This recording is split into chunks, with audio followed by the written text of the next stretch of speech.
and living tool for primitive tribes, played an active role in gathering and hunting. So, how did the tribesmen make the bows and arrows? The first step is to make the bow. They found a suitable stick, then scrape the skin off, and cut it into the shape of a pole. Finally, test the elasticity and tension of the bow. Once you reach the target, you will tie the bowstring. At this point, the entire bow is complete. Then wrap him with decorations.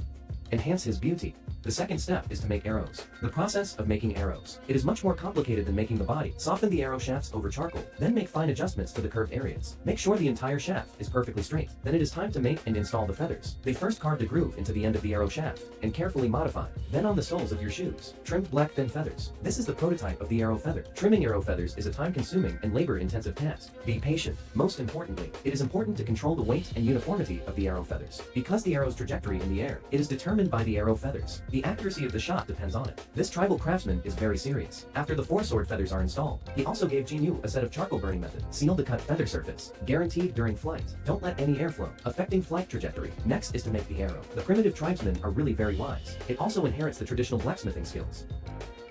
Why is it so crooked?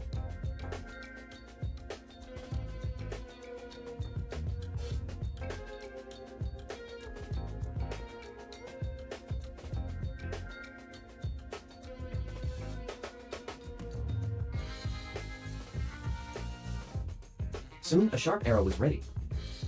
Then install it on the arrow shaft and tie it up.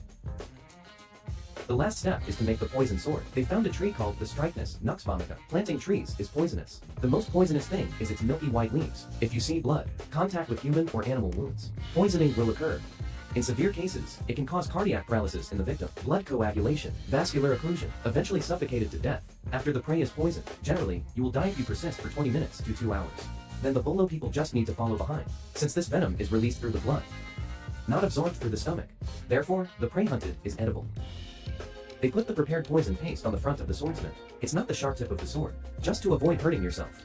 At this point, a perfect weapon is completely ready.